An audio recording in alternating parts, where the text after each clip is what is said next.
we We started. are live. All right. Yeah, sports dev, man. Welcome in. My main man, Mike, in the building. Once again, Arel Baobab, AREWABAOBAB.com. Go online, get some from the website, and and help up your nutritional intake with this highly nutritious fruit powder. So, my man, month of May. I kind of wanted to do this thing with you because I was like, okay, month of May, there's a lot of stuff happening. We could get into the Champions League final yesterday. Uh, I think Super Eagles, friendly match recently, and then that insane Sunday of EPL final game. That was just madness. But I Yeah, think, indeed. yeah, but Super Eagles, Champions League final yesterday, man. Seriously, how good is Vinicius Junior? Because First of all, welcoming me back. I'm glad to be back here as always. Since the always, last time we man. talked about when we seem to have bad news talking about the Super Eagles not making it to the World Cup. So I please, we don't can want. I don't want to relive that experience right now. talk more I've kind positively of. than I've had like negatively three now. three sessions of therapy. I've finally gotten over it, and let's just move past it. And I've speaking of accepted it. therapy, Yeah. I would say the rest of the domestic league seasons were quite therapeutic in their own way, And speaking of the end of the English campaign, that was as good an ending as you would have in recent memories when it comes to both the battle for the championship and also battle for relegation. It all came down to the last days, and there's certainly many talking points. Even if you just speak of it from the perspective of just the positions in the table, and from a Nigerian footballer perspective, the effects on some of our boys in these leagues, and not just in the English league. We're talking about even in the Italian league, Spanish league, the French league, the German league, and so on and so Yeah. forth. Our players have been everywhere, and they've had a whole domestic season. I think it's probably in a good interest for us to at least recognize some of their performances and the ones that maybe need to step up and possibilities for people transferring from one place to another. So I figured we should probably talk about all of that in this snippet of the roundup of the European season, which, like I said, the end of it was therapeutic since it allowed us to forget about the Super Eagles, even if it's for a Yeah. week. I think for me the best performance I saw was Everton, man. Um, a team low on confidence to go down 2 goals like that in that game. They were totally outclassed in the first half by Crystal Palace, dominated. It just looked like, but they didn't put their head down. They came back out, they kept fighting, and they ended up winning the game and saving. Because they got destroyed by Arsenal on the last day. So that game saved them. And the way they came back and fought, my hats off to Everton. I think that was by far the best performance I saw. Um, I think Man City's performance came second, All right, but definitely, so speaking of end of season performances, I looked at that performance through a lens, and the lens, depending on which side you look at it through, you can say a couple of things.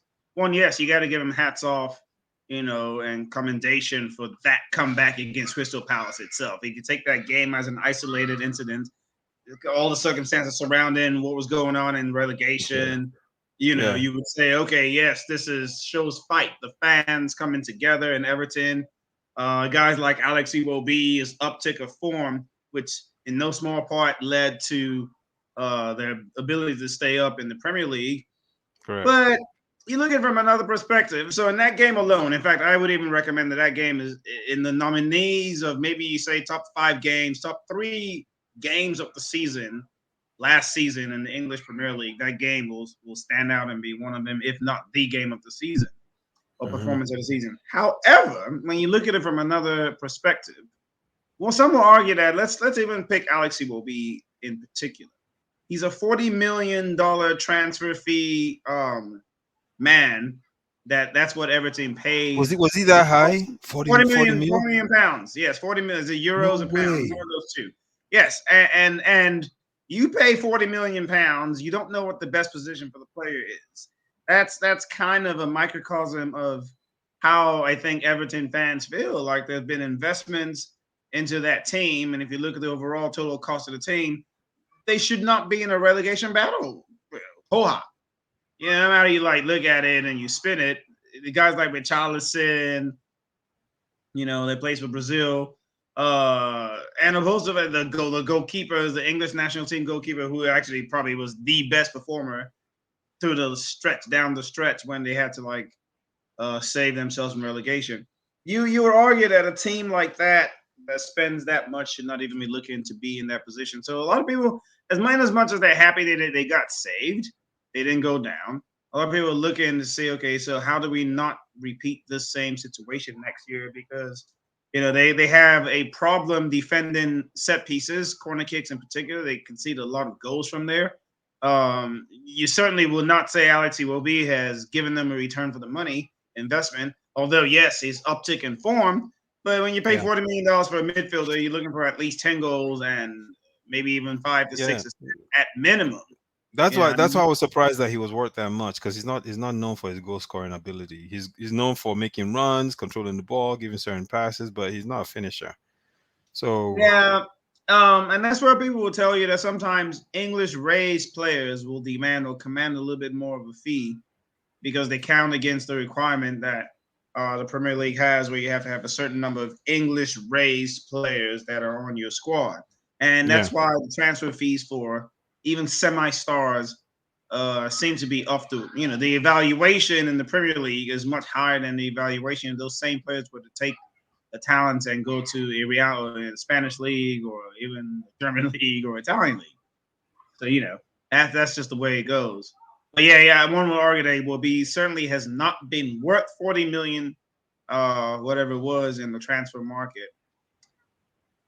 And that's what I'll say for that. So, and you think about the other relegation battle, I think it was. You think about the other team that got relegated. You look at Watford. They started out. They actually won the first game of the season, and yeah, Emmanuel Dennis was on fire all the way through December. But I think losing Ismail Assar for a long period hurt them a little bit. But really, it really comes down to their defense again. Their defense was atrocious all season. I think it was not until they had been relegated when they played a game against who did they play? I forget the exact team. It might have been Crystal Palace even, where they ended up with their very first clean sheet. No, it was nothing against Crystal Palace against Leicester. This is after they had already been relegated and they played a home game against. Sorry, not even Leicester, against Everton. It was an Everton game that they played at the end of the season. That was their first game. They kept a clean sheet at home or in the whole Premier League. So that just tells you that they had no business being in the Premier League. They had a couple of Nigerian players that had. I think most would say Dennis had a good season, although he only scored 2 goals since January in the Prem. Watford defender Trust Ekong just got benched as soon as Roy Hodgson came there, and he just it was very calamitous. And we see some of that calamity even in Super Eagles colors. friendly yesterday. But Yeah, let me speaking about Swiss. Etebo injured, Yeah, didn't really play, and they released him after the season. So Niger guys didn't really show up. Oh, Samuel Kalu, he got some run at the end of the season. Didn't really impress, but they they pushed signed him up. him. They signed him late and brought him in, though. I mean, They brought him in the January transfer window from Bordeaux. yeah. I don't even know why would they even do that deal though. If I was his agent, I'd have been telling him, listen, bro, why would you want to get signed into a club that's in a thick relegation battle? I To mean, if come you to looked at England. if yeah, but To dude, come to England. you you, Straightforward. you were Like ball you were balling at Bordeaux. You it had a wasn't chance to balling at Bordeaux. he He was on was the already bench. stuck with the requirements over there. That's just the Yeah, reality. so that's why they took the deal. Yeah, Then he was yeah, in yeah. So trouble. Yeah, yeah, he yeah. jumped at a chance to come to the Premier League. For him, it's not a bad move. It's an upward movement. Even playing at Watford in the Championship is still better than playing in League One. In a lot of players' minds because I'm sure they pay them more. But even the other thing too is just being in England and starting your process of getting 5 years in England and maybe getting, you know, Well, Igalo did the same thing. He came into from Granada, came to Watford, and they were in the championship, and then he helped them get promoted. yeah. But the thing is, with Kalu, I don't know, man. I think he might be on his last leg. Yeah, he's lost form completely, and Yeah. I'm not one to like really throw speculations at our players, but he certainly looks like a guy that's not in his mid 20s. Mm-mm. Just the way he's playing. I'm not talking about his physical look. I'm just talking about Yeah, just look like I someone know that's what you run a little mean. bit run out of gas a bit in the legs, and so Yeah, I know I what you mean, wonder what man. his real age is. And again, I hate to be that person that casts such aspersions, but it is what it is. All right, Yeah, man. but But how about Crystal Palace and Patrick Vieira, man? You have to take your hat off to him, though. yeah, so you look at the results that they. One the thing you'll say about Crystal Palace is that Patrick Vieira just brought a little bit of organization. And one thing you could say when you play Crystal Palace, it doesn't matter who you are, you're going to be in a battle with them. They're going to fight you. Yeah, They have a lot of physical players. skillful I don't players know this too. guy Mateta. I don't know if you watch him at all. He plays on the Yeah, forward line along with Zaha, and every once in a while they'll slide in Benteke over there. And but you look at Eberichi Eze, that and Matet. before he got hurt, Michael Olise. So and Yes, these are both I guys that love. Nigeria is trying to get, or they're definitely not Yeah, playing for man. us. Listen, Uh, those two guys right there you just listed, if they play for Nigeria, that squad changes. Did you see Chidibere Eze against Everton that first half? He yeah, was he man. was He was. unplayable. Oh my God, he was manhandling them. I mean, Yeah. that guy is special. And this is his Super first year special. back from an Achilles injury, so this you expect that he's going to get better next year. There's been some rumblings that he didn't get invited to the English squad for the summer, but he's young. I He's think he's going to young. get. I think he's eventually going to get invited. I just don't know if he'll be one that is a mainstay in the English national team. But hey, if Southgate is smart, they can find a place for him because that boy can play. Yeah, yeah, he could play, man. And Ulisse is good too. That kid is goodness. I think he was injured in that game, right? At the end of the season, he missed about the last 4 or 5 games with injury. Yeah, but he Yeah, had already shown what he needed to show. The thing about Crystal Palace, one of the issues with them is they need to take that next step. A lot of their problems was too many draws. A lot of matches where you would seemingly control, but a lot of 0-0s, 1-1, and they wouldn't get the win. So I think the next step for them is maybe sign one or two more like guys with killer instinct and just become more mature as a team. But definitely the yeah, platform that Vieira has built over there is there already. You can see the makings of a solid English team.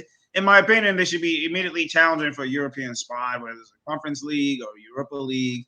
That yeah. I would agree. be, and also maybe make deep runs in the cup. They look like a team that's a cup team if you ever seen one, because on any given on their day, they could beat you.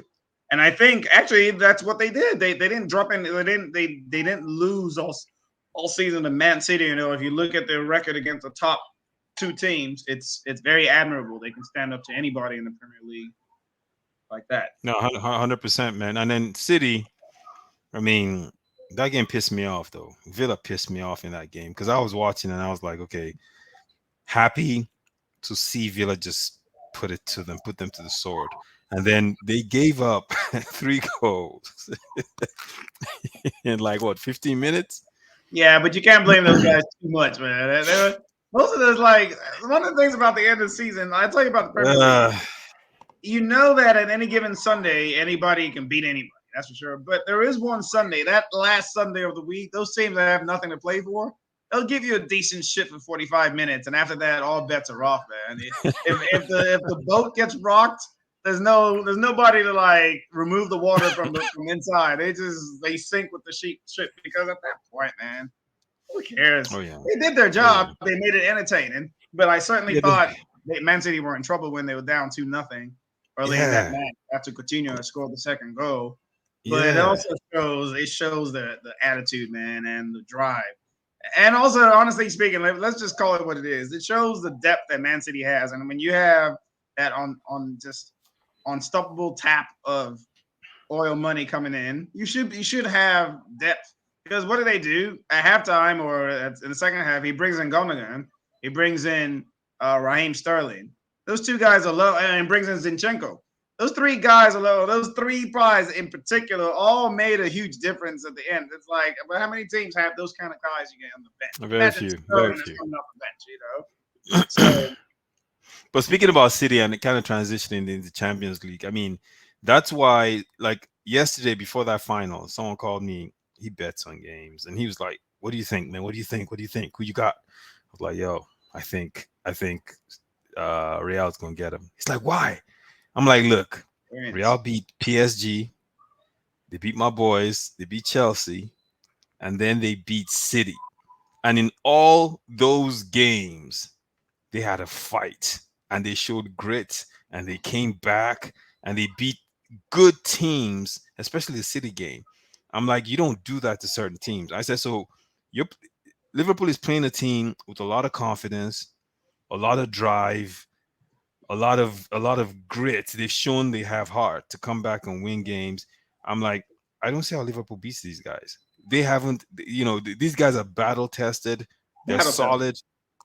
Yeah, and he was like, "You sure, man?" I'm like, "Yeah." During the game, towards the end, he sent me a text, "My man," all caps, and I was like, "Yo, So, so yeah, this is a shameless plug for myself. I was at the game, the semifinals game between Man City and Real Madrid in Manchester. That first leg that ended up 4-3. mm, In all honesty, that game should have been at least 6-3, if not 7-3. Really, City just fluffed their lines that day. They missed hmm glorious chances that I don't understand what was going on. Real Madrid was like a boxer on the ropes on that day that just found a way to just counter hang punch, on, just like and yeah, connect. Because the score 4-3 did not show the dominance that City sure had that day. But the problem was that, and this is something I always talk about with one of my friends, Renzo. In this level of football, right? What makes the yeah, elite teams different is that, and then especially in the teams like Real Madrid are like built for this. What makes them different is that they know that they're gonna get one chance, maybe two in each half, and they'll score at least two goals from those. yeah, So you, on the other hand, you're gonna get you might only get those two or three chances too that they get. The difference between them, Real Madrid in particular, and a lot of teams that aren't elite is that they need more cracks at it to score that goal. They fluff their lines oftentimes. You know, Real Madrid's doesn't need the ball. They've shown that all season. Having the ball is not their forte. They hit you on the counter, and they have two perfect players for that. Number one is Vinicius Jr. He just Vinicius shows Junior. I a love that threat, dude, man. Yeah, and Liverpool's weakness was Real Madrid's ultimate strength. Weakness is Trent Alexander-Arnold on the right back yeah, side defending. He's a strength, but he can be stopped. And they didn't particularly have a really good day offensively either, but he definitely was at fault, or at least had some fault in the goal that got conceded. Another thing too that made me know that it was going to be hard for Real Madrid not to win that game, especially having seen them be on the ropes and still maintain some decency in the tie against Man City, is that Liverpool have been off the boil of recent. They haven't really played their best football recently, and you can't even be too mad at them because they just had too many games. All the depth in the world is not going to help you as much when it comes down to the end of the season. You've played to the very last game in every single competition that you're in. You know, the very last game of each tournament, you had a shout at winning that tournament. So you played to the very end. That's four competitions. yeah, The guys look gassed. Mo Salah was not at his very best at the end of the season. A bunch of other guys were not. Even if you look at yesterday's game, yeah, Liverpool had created more of the chances. They huffed and puffed. Courtois definitely was the man of the match. But really, they weren't their best version of Liverpool. You know, the yeah. We've slick. seen it. We've seen him perform better. No question about that, though. So You know, you see that and you realize that, sometimes it's just, in Real Madrid, they've done this. In a one game situation, I'll always take them. They played the game according to their plan. They had guys all massive. Casemiro was massive yesterday. Carvajal on the right side really just shut down Diaz. He couldn't beat him one time. Um, was that goal Vinicius. offsides? Was that goal offsides? So The, the rule for offsides, that was. You're talking about Yeah, the Benzema goal in the first yeah, half. the Benzema goal. Yeah, The rule says if there's intent to play the ball back. So what the VAR official is probably saying is that when the deflection happened off, I believe it was Fabinho, that there was no Fabinho. Yeah, intent to play it back, and that's why even though it came off of Fabinho and Benzema scored after that, it was offsides because he was in an offside position. That much is clear. It's just a matter of who played the ball last. So it was kicked. Well, they probably determined that it was kicked off the attacker for Real Madrid and then hit the knee of Fabinho inadvertently, as opposed to him playing it. So if that's the interpretation, that's the correct interpretation. Now it's just a matter of, okay, was he trying to play the ball? Which you can argue, like, isn't that what a defender is trying to do? He's trying to play the ball, but yeah. it is Well, it's what it all is. good though. I mean, and if Mane had scored that goal that hit the post at the start of the game, that would have been a totally different game because the game would have opened up immediately. I mean, Yep. would have seen fireworks from that point on. When they He was a asked lot. Courtois about which was his best save of the day, that was the one he mentioned, and exactly what you're saying is what he said. He was like, "Look, if I didn't make that save and it's 1-0, then the game is different for us. Now we're chasing it. So all the Yeah, other saves I made when we were up 1, those were at least we were still in the game no matter what. Even if it became 1-1. But that game, that save to make it keep it 0-0, and then we went ahead and scored first. That was huge. yeah, yeah. And it was a fun game to watch. Even though there weren't too many goals, I was watching it and I was like, it was really exciting to watch. There was a play. I don't know if you remember. They hit the ball from across the field. Salah jumped up in midair and brought And that trapped it. thing down. It Yeah. was, oh man, it was so beautiful. I mean, the way he just took the ball down and then I think he cut it back. I'm sure he took a shot, but it didn't go in though. But the sublime way he took the ball, I was like, man, this kid, this dude is Oh, last amazing. night there was definitely quality on the field, Yeah, all yeah, yeah. around. But that's what you expect in the Champions League finals, which is the pinnacle of club football. Basically you have Mo Salah, Mane, Virgil van Dijk, Benzema, Vinicius, Courtois, Casemiro. These are the Let me Modric. ask you, Vinicius is 21, right? You think he's the next Ballon d'Or prospect in the next couple of years? I I mean, don't he's know about 21. all that. I think he's made a big leap. This is his first like supreme output year. This is the first time where you're like all that potential. You're now starting to see it. So you Yeah, got to see it again. So I'm not gonna stick my foot out because right now at this point the way things are, and it's funny because Mbappe didn't go to Real Madrid, but really upon us now we're looking at Haaland and Mbappe are going to be scoring goals for fun. yeah. So what are they going to win? Haaland coming to Man City. Gee, that just makes them. They really needed somebody else as super world class to come in, right? But I think it takes them to a different level because the dynamics is changed now. They now have a center for it. They played the whole season without a center recognized number No, they, 9. they, they, they, they didn't have one. No. That's ridiculous. Haaland's going to be scoring tap-in goals. That's what he's going to Yeah, be scoring. Mbappe yeah, is in the Farmers League. That's a whole different conversation of why he stayed. yeah. You know, And he's going to be because scoring 50 you're right, goals a because they season. have players. Yeah, they got players that could score from anywhere. So you can't really focus on Haaland alone. I mean, you got guys on that team, that City team, that's just monsters, man. I mean, so you have to pay attention to everyone. Yeah, it's crazy. City just went exponentially better, I think, just by getting. But they have to probably offload a couple. I think Raheem Sterling is being rumored as someone that's not going to come back. For Really? Liverpool, they're talking about Mane is done. He's gone. I can see that because I think Salah is about to get paid, or at least one of them is about to get paid. I don't see them keeping both of them. I know they just. I think it was Man City that just picked up this guy from Argentina that just scored a double hat trick in the Copa Libertadores last week for his club in Argentina. I think don't I don't know the exact name of the team. It might be Estudiantes that he plays for in Argentina. But they're bringing him, and a lot of the teams are trying to sign him on loan, Barcelona included. And Hmm. and Man City said, "No, we don't want to send him on loan. We want to have him in the squad for next season." So he's going in the summer tour. So all eyes going to be is like the next big thing. So these teams are getting better, man. So next season it's going to be interesting to see how it goes. Like how Liverpool reacts to losing by 1 point to Man City, and how the other teams try to compete. Because Chelsea, that you guys just got sold, the sale got approved. Tottenham are investing 150 million pounds into the squad next season. That was a promise that the owners just gave Conte. So who knows, man? There's an arms race now. One thing's for sure: Newcastle's got money. Big Newfound money.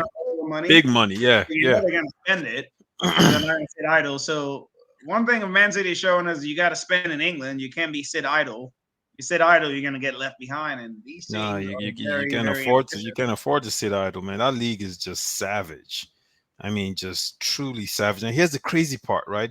Even with all this spending, City could go into a particular Saturday or Sunday and play Newcastle and lose, right?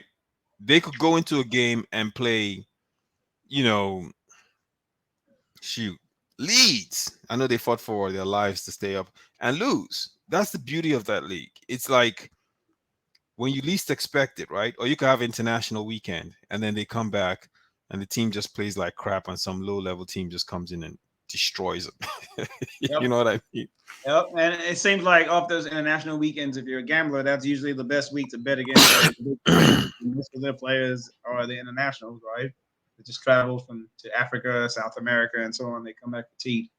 But yeah, Bro, yeah. So those are interesting, man. I looked at Italy also a little bit, just like not just England, because I know a lot of times we tend to get Anglo-centric in our views of the game. But there's interesting things. AC Milan winning the Scudetto for the first time in I believe 11 years at least, because it's yeah. been Juventus that's just been winning every title for the last few years, and now for the first time the duck's been broken where Inter won it last year, AC Milan won, but it came down to the last day. So although it wasn't as talked about, but it was a great race. Initially, it was a 3-horse race between the Milan cities and then Napoli, which has Victor Osimhen. Victor himself, a lot of people will say Napoli fell off when he got injured. You know, of the international break, and also I think COVID issues that he had, and he certainly missed a ton of games when he got hurt with his face. And but he won the under 23 Young Player of the Year in Serie A this year, so that's quite an award that he should be proud of. Yeah. He ended up with a grand total of 18 goals overall. Some of them missed all that time, so a good return. 14 in Serie A, a good return again. And he did that actually. I looked at the numbers. He did that in less than double the amount of games. So he's definitely scoring goals in less than one every 2 games. So that's a good ratio for a striker. I still think he has a lot of technique things that he can work on and be better at.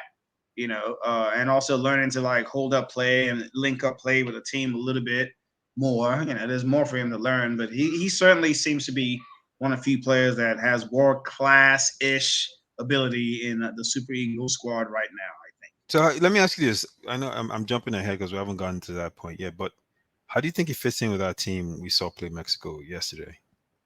Well, I mean, Victor Osimhen will make any team better. So I mean, that's that. Like you look at some of the hustle and bustle that maybe would have taken to upset the Mexican defenders. Mexican defenders were on vacation for the most part yesterday because they didn't have anyone bothering them, running Yeah. around like chasing every lost cause. Well, of course, he'll fit into it. Like, if you look at the eventual cross that led to the goal, those are the kind of passes that Victor Osimhen has not been Oh, seeing when playing for yeah. Super Eagles. So imagine him being there, and Bassi so eager to like bomb forward and make Mm. those kind of forays and deliver those kind of crosses. You can only think that Victor would benefit from that. But yeah, so we can come back Yeah, we'll on go. this We'll get side. to that. Go ahead. I was just curious. Yeah.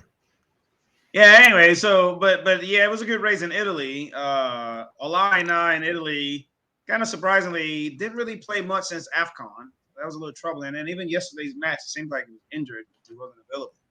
Um, we had a couple of other Nigerians that played in Italy with mixed results. I think last year's Toast became this year's GOAT.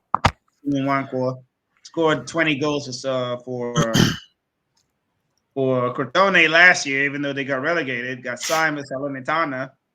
and he only gave him one goal in 12 games. They actually even sent him on loan to Parma in Serie B, and he had similar returns, only one goal, and it's not a good look for him after scoring 20 in the top division the year before. So that's a supreme fall from grace. Joel Obi played quite a few games with Salernitana this year, and so that's not too bad. We have another guy, Wait, so Joel Obi still playing? played a time. It was more of a guy coming off the bench, a squad player for Salernitana, and somehow they actually stayed up. It didn't look good for them initially because they hadn't won a lot of games, but somehow they stayed up. I think we had another Nigerian striker, Okirike, I believe, that played for Venezia, and I don't correct me if I'm wrong, but I think they ended up getting relegated towards the end of the season too. So mixed fortunes for Nigerian players Yeah. in over there. In France, Moses Simon just keeps doing well in France, but not so well in Super Eagles uh, jersey, except for doing the AFCON where he did all right the first couple of games until he got shackled. But you Yeah, dude, know, I love watching the French league, man. I mean, the talent level, watching the skill. I saw a game where Moses Simon and his team they played. I forgot who they played. It was so entertaining to watch. I think with Marseille. It was just ridiculous to watch. The talent level, back and forth. I mean, they have some really exceptional players in League On. You know, when you look at individual talent, now the teams as a whole might not be, Champions League winning material, but there's a lot of talent and it's fun to watch. The league is. yeah, they got quality players in everywhere in France, man. I mean, if you look at some of Yeah. the top teams, Lyon, with Bordeaux. now Bordeaux is fighting relegation this year. Yeah. Uh, Carl Tota, Cambi, those guys over there, they had a pretty good season. Monaco is always pretty good. Marseille. Marseille had Marseille, a pretty yeah. good Payet, Dimitri Payet. They went all the way to the semifinals of the Europa Conference League, which is not really the greatest league ever. Hey, they were there. Um, and obviously PSG and Lille. Lille had a down season after winning the league last year or a couple of years. Yeah, they won it last year, and then Nice became really good to this year too because the coach for Lille, Christophe Gaultier, left them after winning the championship. Which a lot of people said, of course, you can only go so far when you win with Lille. Is like anything after this is probably a letdown. So he went to Nice, and actually Nice ended up finishing second in the league. So behind Yeah. PSG. But see, the thing about the French league is it's just too top. It's really not even I'm going to say top heavy. It's just PSG, and then there's a step down. They won There's a the step league with down. 4 games to go, and Yeah, really there's they had won parity. the league even before then psychologically, and they weren't even trying. Yeah, the parity is definitely an issue there. That PSG just runs away with it every time. And I think, unlike England, where you see new owners coming in and purchasing clubs and investing a ton of money, I think if you had more of that in the French league, you would have more competition and more parity. Because they'll be able to have better academies, buy better players. It's the But you don't television really. deals, man. Yeah, The yeah, television deals are in England and Spain, but every league still has a way of doing things. For example, in England, the TV money is like certain amounts of TV money is shared equally amongst everybody. While in yeah, Spain, that's not the case. It's the TV yeah. The revenues are teams, heavily in favor of Real Madrid and Barcelona. So that's why correct. those two The teams are always teams. going to be good. But since we're talking about like the league, this is exactly why a lot of people are like not so happy that Mbappe stayed in France. For me, I'm like, well, hey, they both teams seem to be paying him the same amount of money because he's definitely used Real Madrid's offer to leverage himself against PSG, basically. He seems to have won. He's from Paris. He's pretty young. He can Yeah. make this money, and I think it's a 3-year contract, which means that like 25, 26 will win the next contract to be. He can always still go to Real Madrid then. So Yeah, the thing about it is he's in terms of money, yeah, 100% he's fine because the owners of PSG they have enough money to pay him whatever he wants. But in terms of name, competition, being at that level, I think he needs to go to Spain, man. I think a Barca would take his name to the heights where he needs to be. or Real. Not a Germany though. Definitely not a Bayern. I don't think you should go But I there. think PSG is on You that level know, with all the other guys. I mean, let's think yeah, about it. but Like, PSG. and But the thing is, Pep PSG just Guardiola can't. said this: the, the best, the top two teams, the top two destinations right now are Man City and PSG for top players. See, think about it. Yeah, And every but top player, when they talk about moving them, PSG and Man City are mentioned as destinations. They don't, it doesn't even matter if there's already three other guys that play the same position on that team. because Because of the those are the money, teams though, that have right? the money. Yeah, So because of the money. But in terms of when you look at cachet of the names of the clubs, PSG can't get over the hump, man. Yeah, I mean, look at the last how many Champions Leagues and what they've definitely, how they Matt Real Madrid is installed. the Yeah, top of the food chain. But right yeah, now, man, PSG, I don't think they're second to anybody right now in terms of popularity. They get the jersey launch is usually one of the top ones. Their brand is as big. They got Mbappe. I mean, they have Neymar. So already the brand is already great with Neymar. Neymar is probably the top, I'll say like social media guy, maybe other than Cristiano Ronaldo. Yeah, and they have Messi now. You got Messi and Neymar and Mbappe. You're not wanting for popularity. yeah, And we talked about this the other day. Also, if you look at those positions, they have superstars in other positions. yeah. They have So the name. They have the name. They've been able to buy these players, but PSG until they get that trophy, that European trophy, right? They're not going to be that club. You see what I'm saying? which is Like why I say I if you think look maybe if you from look at this age of 23 through 25, 26, if Mbappe can bring that to them, that would even elevate him a little bit more. The other thing I'm hearing that they're trying to get rid of Neymar also because they're realizing now that having three offensive players that don't defend at all is probably not a great strategy to have on the field of play. And especially uh, with Messi. Messi is playing the shot; he's not defending anything. And then yeah, Mbappe. they need someone that could come in and build a real squad. Where you have role players, you have the guys that are going to score goals, you have a very very solid defense, and once you do those things, I think they'll be able to compete at a whole nother level in Europe. They just can't get over that hump, man. There was a year I forgot now, like 2 3 years ago, where they looked dangerous. Everyone thought they were going to win Champions League. I mean, but somehow they found a way to mess it up, man.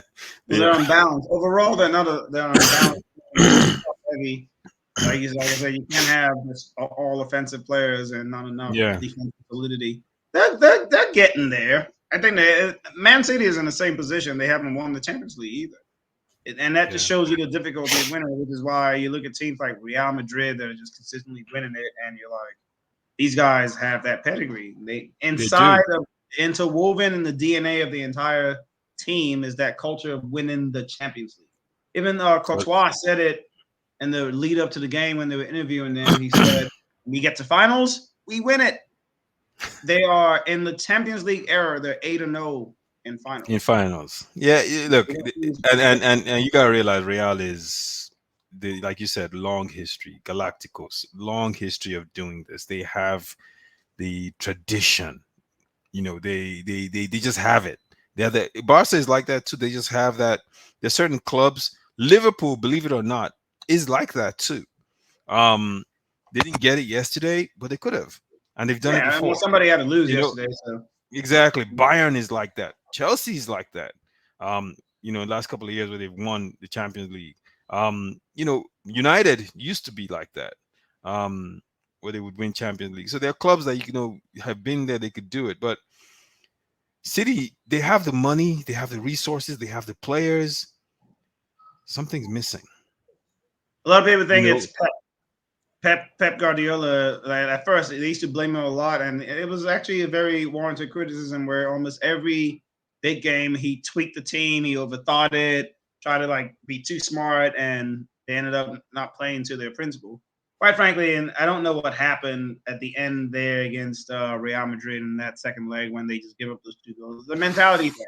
But I'll tell you, they lost that tie in the first leg. Again, like I'm telling you, that first leg, it should have been done and dusted. It should have been buried at least 6-3, especially with no away goals. But it just, there's always something, like Fernandinho was playing right back that day because Kyle Walker got injured, yeah. right? And they had no cover for him. And that's how Yeah. Vinicius scored that. I don't know if you remember that goal in the first leg where he just got the ball and put it past him at the halfway line and just ran all the way down and tucked the ball in. And that was against Fernandinho. So Yeah. sometimes, even with all the money they have, sometimes circumstances don't just align for them to be able to get the job done. So, but I think I think Pep will eventually win one with City if he stays there. Those guys are too good, and we're getting Haaland now. Yeah. Hey, listen, It's every year they're contenders, no question right. about that. Every year, if you next year we're going to call teams and say, hey, these are the teams we think are going to win the Champions League. City's name's going to be there without Yeah, and I question. think the City, I have more confidence the City is on their way to winning the Champions League than I do with PSG for one particular reason. PSG are playing practice matches in Ligue 1. Now, it's just what it. Let's call a spade a spade. Those teams, they have some good teams, but on the bounds of things, PSG is going to win most of those games. It's like unlike in England where it's like, hey, we know we expect City to win, but it's going to be if they slip up, those guys can beat them. Crystal Palace can beat them. You Yeah. playing if PSG is playing the mid-table team in Ligue 1, we know it's a win. Yeah. We know Mbappe is going to score twice, Neymar once, somebody else is going to add another one.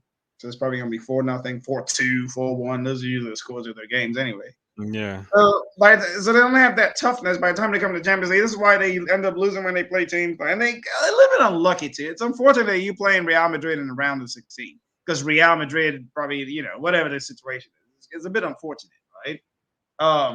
And that's usually how they've come up against some of the heavyweights in rounds where perhaps, the record in the group stage will demand that they avoid those teams. So, hey, eventually, I think with the amount of money they have, money always seems to win in sports anyway. If you keep throwing money at it, eventually it's going to work out in your favor. Yeah. But You yeah, buy again, everything. not having the real competition in League One, no League On, I think hurts them in the long run. Yeah, I think you're right. They're not getting the level of games that they should be getting, so their players kind of take get used to taking the piss, if you will. You know what I mean? Like it's like if you're a boxer, right, and you're coming up, and they don't really put real contenders in front of you, and all you take are like hand-picked opponents that they know you're going to beat. It's only a matter of time. When you do step in there with a real one, you're going to be in trouble. Did you see? You Did know, you see the highlights of that fight from last night, Geronte Davis and I saw the whole Romero? fight, man. Oh I my saw the whole goodness! fight. Listen, Oh my goodness! I listen. I couple of weeks ago when they were talking about the fight, I said, okay, I went back to watch a couple of Rolly's fights, and I was watching his fights, and I'm like, yo, look, because he sticks his chin too high up in the air, and he takes chances by leaving himself open, and he relies on his power because he has power, and he's a big guy. I think he could fight at 147. I think he's a big guy for 135 pounds. You know, I think and he's got power, so people get wary of his power. When I saw a couple of his fights and the way he leaves his chin out, I said, "Yo, if Tank catches you, Yeah, not it's against over." Geronte. Tank is a Yeah, powerful. That's why they yeah, call him Tank. That's the power Tank, puncher. man. Plus, I said, he looks so like the knockout. Honestly, looks so amateurish, like an amateur wouldn't even have his guard down like that. yeah. Yeah, that I don't see. And then the thing I Yo, he didn't like threw was he that he was threw talking he a whole threw a bunch of right hand mess, to the body. He threw a right hand to the body and left his chin hanging out there. completely And hanging, Tank, and he ran into yeah. him. And And Tank honestly, just I said don't even think Davis didn't even give him the best possible it punch he could wasn't give his him. best shot. Like the Yeah, but shot he hit yeah, Leo he just Santa laid Cruz it with. out. You saw the Santa Cruz fight, the uppercut, No, where he I hit didn't Leo see that Santa one. Cruz. Yo, that was Santa Cruz was out unconscious for a couple of minutes. No, Like, Davis got power. Tank got power. yeah, like that shot, if he had hit this kid with that shot, and in watching the fight, I realized something. Rolly was much bigger than Tank, much bigger. And I was Yeah, watching, there I were was like, decent rounds. But I think what yeah, I noticed from that fight yesterday was that I think Geronte Davis was never really scared of his power. One, but or is cautious enough not to like go into like try to go into a brawl with him. But also yeah, he yeah, figured him out. He yeah, allowed and gave him a couple rounds to like show his hand, and he figured him out. And then actually you can see the No, okay, it was another fight, but you could really see that. I think he set him up for that particular knockout Oh, punch because he was yeah. ready. He was ready once that combo came down. He let his guard down. He was waiting for that moment. And if you notice, like the first during the couple of rounds, every time Rolly would come in, Tank would throw a power counter shot, and he kept missing. And I Yeah, was like, "Yo," I was watching it, and someone I was like, "Oh man, Rolly's up, Rolly's up." I'm like, "Yo, are you watching this fight?" I said, "Tank is trying to set him up, man. Like if he catches him, it's all she wrote." And sure enough, he came through that right hand to the body, left his chin out like this. Tank said, "Tap, here you go." And hey, when he when he picked him up the ground, he had no idea where he was was at. done, His leg dude, was left leg, and dude. he couldn't put So any let me pressure on reenact it for you. So he got up. The ref said, "Step to the left." right, Step and he to looking around like, what? Where am Yo, I? and when he when he stepped to the left, the way his legs were like spaghetti. Buckled. His leg Buckled. I buckled. was like, I said to the TV, I'm like, "Hey, you need to stop this fight. Yeah. You need to Right. And stop." then it was like he asked him to do something. And he had this look Yeah, in his face like, I have no idea what it is. Just ask me to do. he was not And there. who you are. Yo, let me tell you this. Rolly was not there. Oh, He- yeah. It's like complete he was his pride and all the shit talking he had done made him get knockout. up, but physically, mentally, he wasn't there. No, Like he no. was knocked out on his feet, and I could tell. I was like, "Yo, stop this fight! Don't give Tank another chance to jump at this dude, because it'll be even if the bell had saved him, right? Because it was getting close. If the bell had saved him, the next round he would have still been dazed. Yeah, because I One haven't minute heard wasn't that enough. he wobbled to the he had to like get help wobble into the Yeah, locker room after. he was. That's why they had to get him out of there. You remember? I don't know if you recall. He didn't do the post fight interview in Oh, the of ring. course, they had nothing. They couldn't say nothing. Yeah, they Yeah, had to go do they medical had to, evaluation, they had to get him and out of there because normally I he. don't really talk bad, but the amount of smack that he was talking, Oh yeah, he it was was too talking far. so much smack. It just I was like, what are you? And he has this voice that's kind of annoying It's when you listen very to him talk, annoying, and and so I he was like, turns I his hope head like this dude he gets turns his knocked head out. like when he talks. I hope You know, that dude he's gets knocked out, and sure enough, he got knocked the F out. But no. yeah, man. Anyway, I let's watched some of pivot. his old fights, and I was like, I said, I said Tank's gonna knock this dude out. The guy Tank fought, um, Barrios. Mm-hmm. I don't know if you saw that fight. That dude, I saw that one. that dude is the truth, man. Although That the dude, same Tang needs to step up and fight the best in 135. I think that's what everyone's no, asking for. but I think a lot of those guys, if you call out their names, right, except for Devin Haney, a lot of those guys are being managed. I think Tank is ready to fight him, but I think like if you look at Ryan Garcia, they're scared to put him in front of him, man. They don't want to put that kid in front of Tank. They're terrified. If you look at what's his name, Teofimo, he lost, so that he doesn't even count. Devin Haney's fighting the guy from Australia coming up in a couple of weeks. So that fight is going to be huge because if Devin wins, he becomes undisputed. And Devin Haney in that whole division, out of all of them, that's my favorite. I love the way the kid fights. He's amazing to watch. So I think you know Devin fighting Tank, that would be a good fight. That's the only guy I see that will happily step in the ring to fight him. Because and that'll be a solid fight, man. That 135-pound division is stacked. It's stacked, man. I mean, outside of 147, which who do you have anyways? Spence against Crawford. Uh, I don't know. Maybe Crawford. Yeah, Maybe. T Crawford is nice though.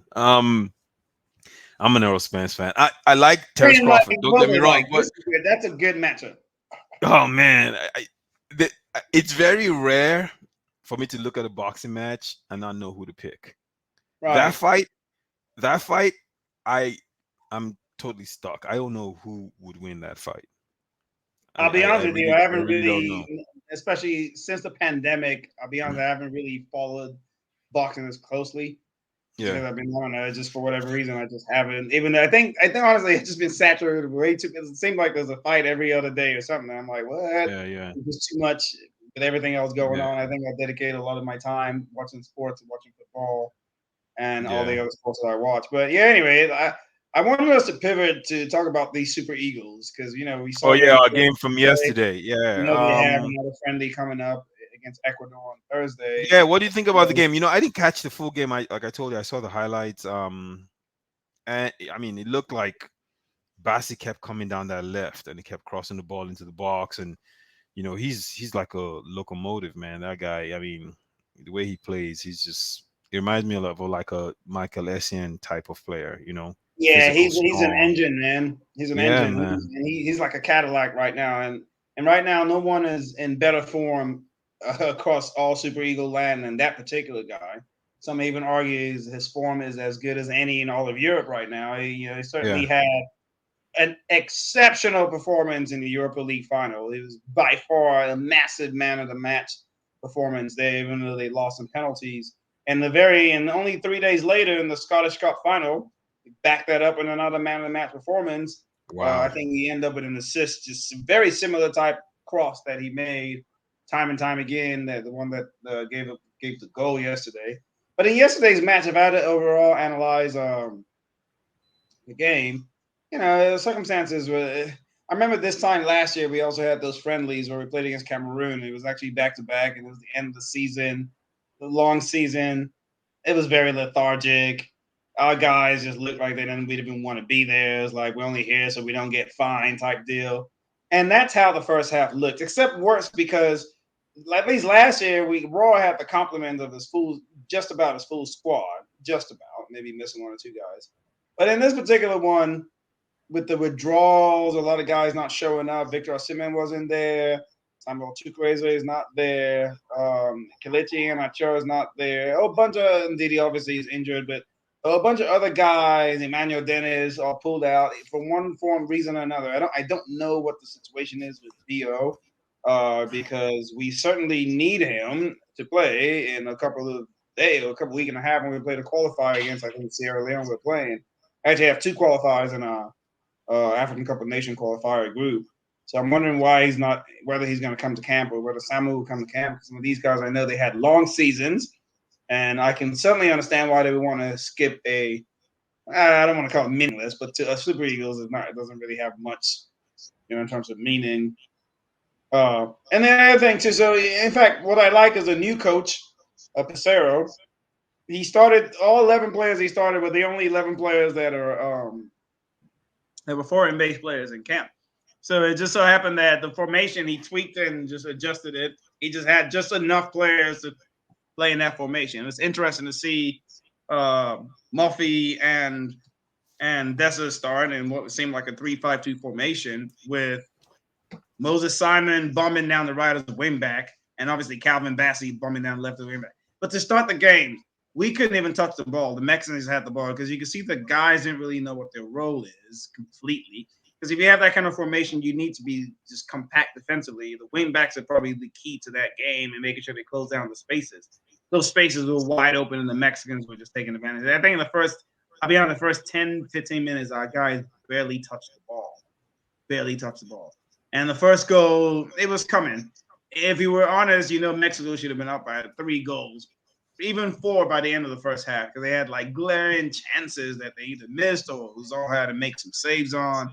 So that first half is nothing to write home about. You can explain it, because after all those guys, I had long seasons, they had no motivation probably, and how many days to test out the formation and line up. Second half was a whole different ball game. It looked like they came out a little more. Alexi Iwobi was a spark. He was running everywhere up and down the field. Bassi seemed to be the only guy that could take on the Mexicans and run past them. And that's what he started doing and started Yeah. delivering some delicious balls into the box. And one of those was what, materialized as the equalizer. It was a perfect cross to Cyril Dessers, who nodded it home. Although the Mexican keeper fumbled it a little bit. I think that ball was going in the net anyway. Yeah, and Yeah. then you can see some nice, neat interchange between Aribo and Iwobi. Iwobi played a bunch of roles. It seemed like he played that, but they call that trequartista role, where you sit deep and try to involve play or dictate play from way back, and then also still came up. some nice combination between Aribo on the left side and Bassi again, just to quick 1-2s to escape Mexican pressure. So there were some good things, some good things. Defenders, I think Ekong is too error prone. Like he did okay, but the errors are there, and as a center back, you can't make those kinds of errors. The own goal was a bad one. Usually, But the question about us on defense is this: if you don't play a Tristan Kong, a Leon Balogun, who are you gonna play? well, Leon Balogun Like was not there. we're stacked I at mean, certain positions, but yeah, central defenders. I think Awaziam is better than at this point. Awaziam is better than Ekong. I think Awaziam can start at center back, and I think although we have Bassi, Bassi's long-term prognosis is center back. Even though right now at left back that youth has him bumping down, but I think his long-term it's just body type and even the way he plays, he's Or going or to be. maybe they move Bassi into a left center back and then they play someone else Exactly, at left back. But who exactly. would they play a left back though? Because it's What's his not name? Shea, it's not Zaidu Shea. Sanusi. That Zaidu, would yeah, be Zaidu, so yeah. Zaidu can play that, and Aina can play that too. But Aina is basically a right back, But he Yeah. was injured. But I mean, it was a makeshift squad yesterday, so you sort of understand the why of how the formation was set. So I'm not looking too much into it. I just wanted to see team spirit more than anything. A couple of the foreign based players that came, I mean, the home based players that came in, I wouldn't say they did anything special or spectacular, but I would say the one thing is they looked like, at least they didn't look like they didn't belong on stage or they had stage fright. But you can see the Yeah. difference in quality though. I think Ishiaku came in the number 7. I think Boma came in also, bombing down the right side. Yeah, yeah, it is what it was. What it was. Mexico, in reality, that was their second 11, but Yeah. they are playing for something. They look like they were the team playing for something, more hunger, and obviously they're playing in front of their fans. So, Yeah. Hey, enough. it's all good, man. We gotta wrap it up. But the thing is, the jury is still out on Pissarro. You can't judge him off this game because there is really nothing. So it'll be interesting to see how he builds up a squad, who he selects, how he goes from there, and we're not going to really know anything until the next set of qualifiers for AFCON. I think that's when we'll figure out what's really going on.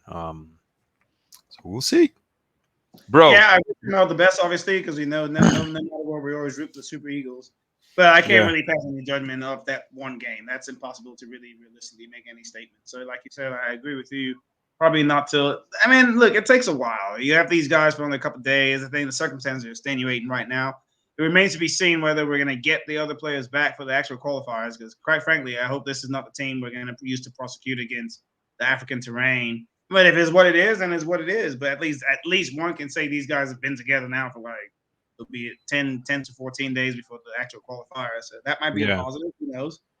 We shall see. It remains to be We'll seen. see, All right, bro. we You got gotta come. You gotta come back, man. When are you coming back? Like whenever another you two invite weeks? me again, brother. You're welcome anytime, my man. Yeah, so we'll discuss. All right, man. All right, guys. Love you. Thanks for joining us. Peace.